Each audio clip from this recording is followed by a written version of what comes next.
Gold hub తాకట్టులో ఉన్న బంగారాన్ని విడిపించి కొనబడును. అదే రోజు ఆన్లైన్ ధరకు కొని డబ్బులు ఇవ్వబడును. వెల్కమ్ టు మనం టీవీ. మనమైతే సీఎం రేవంత్ రెడ్డి ఇంటి దగ్గర అయితే ఉన్నాము. గురుకుల అభ్యర్థి ఎవరైతే ఉన్నారో ఇప్పుడు మూడోసారి కూడా ఇంటికి రావడం అయితే జరిగింది. రేవంత్ రెడ్డి ఇంటికి అయితే మమ్మల్ని రేవంత్ రెడ్డి సార్ని కల్పించాలని చెప్తా ఉన్నారు. వాళ్ళ యొక్క విన్నపాలు గత నెల రోజుల నుండి అయితే వినిపిస్తూనే ఉన్నారు. ఏదైతే ఎలక్షన్ కోడ్ తర్వాత కూడా వాళ్ళ గురుకుల ఏదైతే 1:2 ఏదైతే ఉన్నాయో డిసెండింగ్ ఆర్డర్ ఆ విధంగా చేయాలని కోరుతా ఉన్నారు. ఒకసారి వాళ్ళతో అయితే మాట్లాడే ప్రయత్నం అయితే చేద్దాము. రోడ్డు పైన అయితే కూర్చున్నారు. ఒకసారి అడుగుదాము ఈ అక్క ఇక్కడ కూర్చోడానికి కారణం ఏందని ఒకసారి తెలుసుకుందాం. చెప్పండి అక్క, ఏంటి అసలు మీరు గత నెల రోజుల నుండి కూడా ఇక్కడ సీఎం రేవంత్ రెడ్డి వాళ్ళు ఇంటికి వస్తూ ఉన్నారు. ఒకసారి మొక్కల మీద కూర్చున్నారు, ఇప్పుడు మళ్ళీ కింద కూర్చొని అడుగుతా ఉన్నారు. ఏంటి అసలు మీ బాధ ఏంది? నా పేరు విజయలక్ష్మి అన్న, గురుకుల 1:2 అభ్యర్థిని. సర్టిఫికేట్ వెరిఫికేషన్ కూడా అయిపోయింది. అయితే మా డిమాండ్ ఏంటంటే అన్న, ఇప్పుడు 1:1 వాళ్ళకి పోస్టింగ్స్ ఇచ్చేస్తున్నారు. వాళ్ళు ఒక్కొక్కరికి 3 జాబ్లు వచ్చినాయి. DL, JL, PGT, TGT 4 jobs వచ్చిన వాళ్ళు కూడా ఉన్నారు. వాళ్ళు ఏంటంటే ఇప్పుడు ఒక జాబ్లో జాయిన్ అయిపోతారు. మిగిలిన 3 పోస్టులు, మిగిలిన 2, 3 అలా వచ్చిన వాళ్ళకి బ్యాక్లాగ్స్ అయిపోతాయి. అవి బ్యాక్లాగ్స్ కాకుండా డౌన్ మెరిట్ లిస్ట్ ఇస్తే మా 1:1 ఉన్న వాళ్ళకి జాబ్లు వస్తాయన్న. అది మేము డిమాండ్ చేస్తున్నాం. ఇప్పుడు 5 మంత్స్ నుంచి తిరుగుతున్నాము. మాకు ఎక్కడ ఎటువంటి న్యాయం జరగట్లేదు. ప్రభుత్వము స్పందించట్లేదు. ప్రతి ఒక్క ఎమ్మెల్యే దగ్గర తిరిగాం, మినిస్టర్స్ దగ్గర తిరిగాం, ఎక్కడ మాకు న్యాయం జరగట్లేదన్న. లాస్ట్కి ఇప్పుడు వాళ్ళకి పోస్టింగ్స్ కూడా ఇచ్చేస్తున్నారు. ఇంకో 6 డేస్లో మొత్తం కంప్లీట్ అన్ని సొసైటీస్ ఇచ్చేస్తున్నాయి. పోస్టింగ్స్ కంప్లీట్ అయిపోతే అవన్నీ బ్యాక్లాగ్ వెళ్ళిపోతాయి. మాకు అన్యాయం జరుగుద్ది. అందుకే సీఎం సార్ నుంచి ఏదైనా వెబ్ నోట్ తీసుకుందామని మళ్ళీ మేము సీఎం సార్ దగ్గరికి వచ్చామన్నా. కాదు, ఇప్పుడు మూడోసారి కదా మీరు రావడం, ఇక్కడికి మూడోసారి రావడం. ఫస్ట్ సారి వచ్చినప్పుడు ఏం చెప్పారు, సెకండ్ సారి వచ్చినప్పుడు ఏం చెప్పారు, ఇప్పుడు ఏం చెప్తా ఉన్నారు? ఫస్ట్ సార్ వచ్చినప్పుడు అసలు మాకు అపాయింట్మెంటే లేదు. వెయిట్ చేసాము, ఆఫ్టర్నూన్ వరకు వెయిట్ చేసి వెళ్ళిపోయాము. మళ్ళీ సెకండ్ టైం వచ్చినప్పుడు అపాయింట్మెంట్ ఇవ్వలేదు. ఇక్కడ నుంచి వెళ్ళి మళ్ళీ ట్రిప్ దగ్గరికి వెళ్ళాము. ట్రిప్ దగ్గర అడిగితే ట్రిప్ ఏమంటుందంటే, సీఎం సార్ చెప్తేనే, గవర్నమెంట్ చెప్తేనే మేము ఏదైనా ఇస్తాము. హైకోర్టు నుంచి ఆర్డర్స్ కూడా తెచ్చుకున్నాము. 1:2 రిలీక్విష్మెంట్ ఇస్తే వాళ్ళకి న్యాయం జరుగుతుందని హైకోర్టు కూడా మాకు ఆర్డర్స్ ఇచ్చింది. అయినా హైకోర్టును కూడా లెక్క చేయట్లేరు. ఈ ప్రభుత్వం మీద మాకు చాలా నమ్మకం ఉందన్న, ఏదో ఒకటి చేస్తారని మాకు స్పందించి 1:2 వాళ్ళకి న్యాయం చేస్తారని మేము పాజిటివ్తో ఇక్కడికి వచ్చాము, ఫీలింగ్తో వచ్చామన్న. సీఎం సార్ కోసం వెయిట్ చేస్తున్నాం, మాకు ఏదో ఒక వెబ్ నోట్ ఇస్తారని. ఇప్పుడు ఏం చెప్తా ఉన్నారు ఇక్కడ చూసుకుంటే? ఇక్కడ వీళ్ళు ఏం చెప్తా ఉన్నారు? అధికారులు ఎవ్వరూ స్పందించట్లేదు. ఏదో వచ్చి ఇలా రోడ్డు మీద మా బాధ ఎవరికి చెప్పుకోలేక ఇక్కడ కూర్చున్నామన్నా. ఎక్కడెక్కడో మూలన జరిగే సంఘటనలన్నీ సీఎం సార్కి తెలుస్తాయి. ఇన్ని రోజుల నుంచి చిన్న పిల్లల్ని వేసుకొని వస్తున్నామన్నా. మేము ఫ్యామిలీస్ని వదిలిపెట్టి ఎక్కడో ప్రైవేట్ జాబ్ చేసుకుంటూ 15,000కి 20,000కి జాబులు చేసుకుంటూ అవి కూడా వదిలిపెట్టేసుకున్నాం మేము. ఇక్కడ మాకు న్యాయం జరుగుద్దని ఇప్పుడు గవర్నమెంట్ సీఎం సార్ స్పందించి మాకు ఏదైనా వెబ్ నోట్ ఇచ్చే వరకు మేము ఇక్కడ నుంచి కదలమన్నా. మాకైతే న్యాయం కావాలి. ఏదో చిన్న వెబ్ నోటు మా కోసం, చిన్న వెబ్ నోట్, ఒక చిన్న ఇన్ఫర్మేషన్. ఇంటి దగ్గరకు వస్తున్నాం, ఎక్కడో మారుమూల పల్లెలో కాదు, ఎక్కడో తెలియని చోట కాదు, ఇంటి ముందుకు వస్తున్నాం. కానీ మా బాధ అర్థం చేసుకోవట్లేరు. కాదమ్మా, మంత్రులను కూడా కలిసారని, మంత్రులు ఏం చెప్తా ఉన్నారు? మీకు ఏం ఇన్ఫర్మేషన్ ఇచ్చారు మంత్రులు? మేము చేస్తాము, మీకు న్యాయం జరుగుద్ది, ఎక్కడికి వెళ్ళినా మీకు న్యాయం జరుగుద్ది అంటున్నారు. కానీ లాస్ట్కి వాళ్ళకి పోస్టింగ్స్ కూడా ఇచ్చేస్తున్నారు. 5 మంత్స్ నుంచి అదే మాట వింటున్నాం సార్ మేము. ఇప్పుడు వాళ్ళకి పోస్టింగ్స్ కూడా ఇచ్చేస్తున్నారు. ఇప్పుడు మా బాధ ఎవరికి చెప్పుకోవాలి? ఇప్పుడు ఫైనల్ వాళ్ళకి ఇంకో 6 డేస్లో కంప్లీట్ అయిపోతాయి. అవన్నీ బ్యాక్లాగ్ వెళ్ళిపోతాయి. మాకు అన్యాయం జరుగుద్ది. మళ్ళీ ఎగ్జామ్స్ రాసి మళ్ళీ ప్రిపేర్ అయ్యి ఈ పిల్లల్ని వదిలిపెట్టేసి 35+ ఉన్న వాళ్ళు ఉన్నారు. అంత ఏజ్ అయిపోతుంది. మళ్ళీ నోటిఫికేషన్ వచ్చే వరకు ఆ ఏజ్ కూడా అయిపోతుంది. అప్పుడు ఏం ప్రిపేర్ కావాలి? మానసికంగా, శారీరకంగా, ఆర్థికంగా చాలా నలిగిపోతున్నాం సార్ మేమైతే. చాలా పొజిషన్ ఎలా అవుతుంది? మీ హస్బెండ్ ఇట్లా ఏమంటున్నారు? అసలు మీ ఫ్యామిలీ నుండి ఎటువంటి స్పందన? వెరిఫికేషన్కి వెళ్ళినప్పటి నుంచి అదొక నరకం. 1:2 వచ్చినప్పటి నుంచి జాబ్ వచ్చింది, అసలు మొహం కూడా చూపెట్టలేకపోతున్నాం సార్. జాబ్ వచ్చిందని అనుకోవాలా? లేకపోతే అసలు మేము చదువుకోలేదు, ఈ తెలంగాణలో అసలు చదువుకోలేదా మేము? అసలు ఏంటో మా పరిస్థితి అయోమయంగా ఉంది సార్. మేము చాలా బాధపడుతున్నాము, చాలా అయోమయ పరిస్థితిలో ఉంది. మా 1:2 వాళ్ళ బాధ చెప్పుకోలేనిది సార్. అసలు నిజంగా ఇక్కడ చూసుకున్నట్లయితే చాలా మంది మహిళలే ఉన్నారు, మహిళా మంత్రివర్గులు కూడా మన దగ్గర అయితే ఉన్నారు. వాళ్ళకి ఏం చెప్పదలుచుకున్నారు ఈ సందర్భంగా? మేడం, ఇప్పటికైనా మీరు స్పందించండి, మా బాధను అర్థం చేసుకోండి. సీఎం సార్తో తెలియకపోయినా మీరన్నా తెలియజేసి మా బాధను అర్థం చేసుకుని మాది ఏదో ఒక వెబ్ నోట్ ఈవినింగ్ వరకు అని వెబ్ నోట్ ఇప్పించండి మేడం. 6 డేస్లో వాళ్ళకి 1:2 వాళ్ళకి పోస్టింగ్స్ ఇస్తే అవన్నీ బ్యాక్లాగ్ అయిపోతే మాకు అన్యాయం జరుగుద్ది మేడం. మీరు సార్తో మాట్లాడి మాకు ఏదో ఒక వెబ్ నోట్ ఇప్పించండి. మూడు సార్లు ఇంటర్వ్యూ ఆర్డర్స్ ఇచ్చింది sir, down merit list follow చేయమని. కోర్టు ఆర్డర్స్ని కూడా పట్టించుకోవట్లేదు సార్. ఒక్కసారి అంటే ఓవర్లుక్ అయ్యారు అనుకోవచ్చు. 3 ఇంటర్వ్యూ ఆర్డర్స్ ఉన్నాయి, డౌన్ మెరిట్ లిస్ట్ ఫాలో అవ్వమని గురుకులాకు సంబంధించి 3 పిటిషన్స్లో హైకోర్టు జడ్జిమెంట్ ఇచ్చింది సార్. దాన్ని కూడా పట్టించుకోవట్లేదు సార్. ఇప్పుడు కనుక ఒక్కసారి ప్రాసెస్ కంప్లీట్ అయిందంటే కనుక అది ఇంకా ప్రాసెస్ అయిపోయింది, దాన్ని ఎవ్వరు ఏం చేయడానికి ఉండదు. మాకు ఈ 2 డేస్లో వెబ్ నోట్ ఇవ్వకపోతే కనుక మాకు చావడం తప్ప వేరే గతి లేదు సార్. నెక్స్ట్ నోటిఫికేషన్ వరకు ఆగడానికి ఎవ్వరికి ఏజ్ సరిపోదు. ఫ్యామిలీతో సాగొచ్చి ఇక్కడ చనిపోతాం సార్. ఇంకా మా మరణమే మాకు జాబ్ వచ్చిందని చెప్పాలా, రాలేదని చెప్పాలా, ఇంకా ఎన్ని సంవత్సరాలు చదవాలి సార్? 5-6 ఇయర్స్ నుంచి ఫ్యామిలీస్ని వదిలేసి ఇక్కడ కోచింగ్ సెంటర్లో పడి డబ్బులు లేక అప్పులు చేసుకుని చదువుకున్న వాళ్ళు ఉన్నారు సార్. అందరూ పిల్లల్ని వదిలేసి ఫ్యామిలీస్ని వదిలేసి వచ్చిన జాబ్ అడుగుతున్నాం సార్. మేము లేనివి అడగట్లేదు, ఫ్రీగా జాబ్లు ఇమ్మనట్లేదు.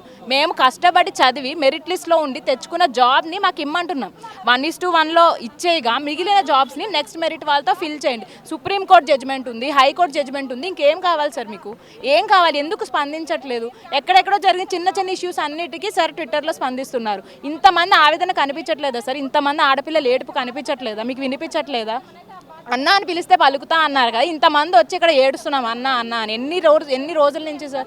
5 months కాదు సార్, 8 months నుంచి తిరుగుతున్నాం సార్. తెలియదు ఎవరికి, చాలామందికి తెలియదు. 8 months నుంచి తిరుగుతున్నాం. రిలిక్విష్మెంట్ ఇవ్వండి, డౌన్ మెరిట్ లిస్ట్ ఆపరేట్ చేస్తారా లేదా అన్న భయంతో తిరుగుతున్నాం సార్. హైకోర్టు ఆర్డర్స్ ఉన్నాయి, సుప్రీంకోర్టు ఆర్డర్స్ ఉన్నాయి. మీకేంటి ప్రాబ్లం? ఏమన్నా ప్రాబ్లం ఉంటే చెప్పండి. పోనీ మా వల్ల ఏమైనా ఇబ్బంది అవుతుందని అనుకుంటున్నారా? అదన్నా చెప్పండి, మాకు ఇబ్బంది రాకుండా చూసుకుంటాం. మెరిట్ లిస్ట్లో ఇవ్వడానికి, నెక్స్ట్ మెరిట్తో ఫిల్ చేయడానికి ప్రాబ్లం ఏంటి? ఒక్క వెబ్ నోట్ సార్. ట్రిప్కి అయితే లెక్కలేనని సార్లు తిరిగాం సార్.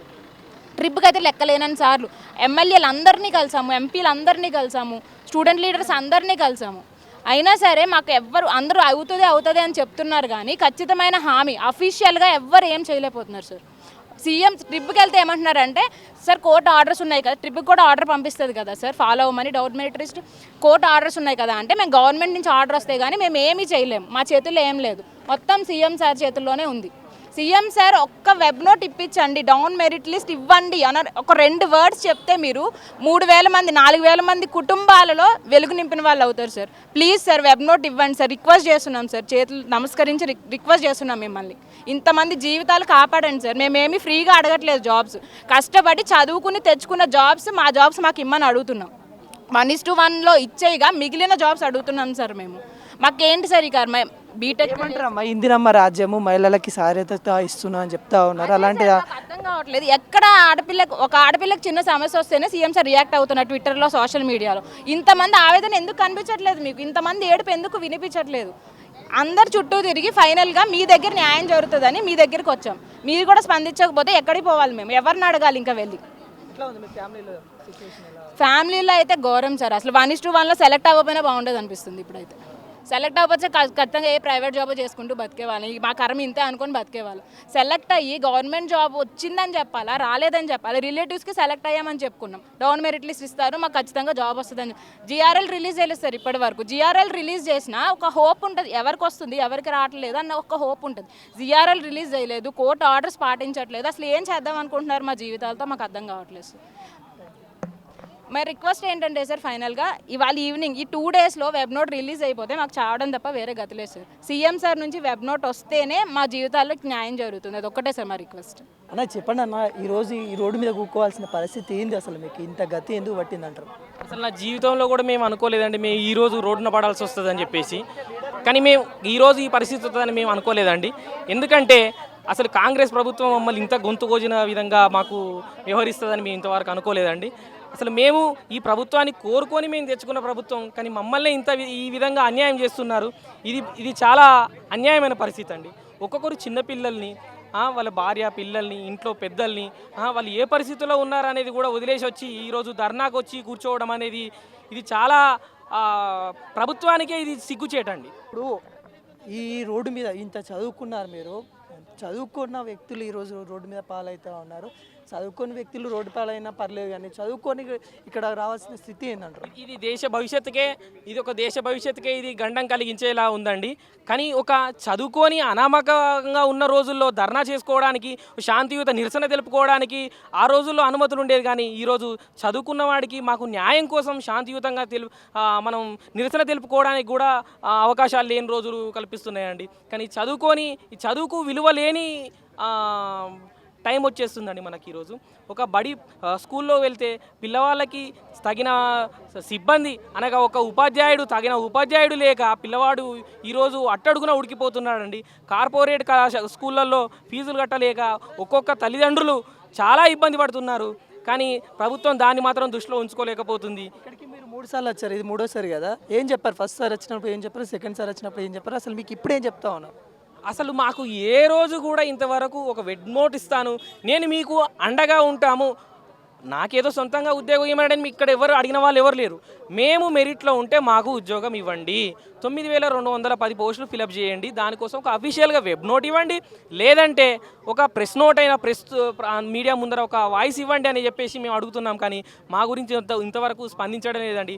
మేము రిప్రజెంటేషను ఇవ్వని అధికారి లేడు, మేము తిరగని చోటు లేదు. ధర్నా చౌక్ కానీ ఇందిరా పార్క్ కానీ ప్రతి చోట్లో మేము నిరసన వ్యక్తం చేశాము. కానీ సీఎం గారు ఇంటి ముందు చేస్తే తన ఇంటి ముందు చేశాడనే ఒక ఆలోచన వస్తుందనే ఉద్దేశంతో ఇక్కడ చేస్తున్నాం. అయినా ఇంతవరకు రెస్పాన్స్ లేదండి. మేము దీనికోసం ఎంతవరకైనా తెగించడానికి సిద్ధంగా ఉన్నామండి. అంటే మూర్ఖ పాలన పోయింది, ఇప్పుడు ప్రజాపాలన వచ్చిందని చెప్తున్నారు. మరి ప్రజాపాలన మరి ఈ విధంగా ఉండడం ఎలా అనిపిస్తా ఉంది? ప్రజాపాలన అని వాళ్ళు అనుకుంటే సరిపోదండి, ప్రజల అనాలి ఇది. ప్రజలు ఒక రోజుకు ఎంతమంది రోడ్డును ఎక్కి ఈ విధంగా ఇబ్బందుల పాలవుతున్నారు అనేది ఒకసారి సీఎం గారు కూడా సమీక్ష పెట్టుకొని దాని గురించి మాట్లాడాలండి. మంత్రులతో మీరు మాట్లాడుకోవడమే కాదు, ఒకసారి ప్రజలను వాళ్ళ దగ్గర నుంచి కూడా వాళ్ళ ఉద్దేశం ఏంటి, వాళ్ళు ఎందుకు ఇలా తిరుగుతున్నారు అనేది కూడా ఒకసారి మీరు తెలుసుకుంటే బాగుంటుందండి.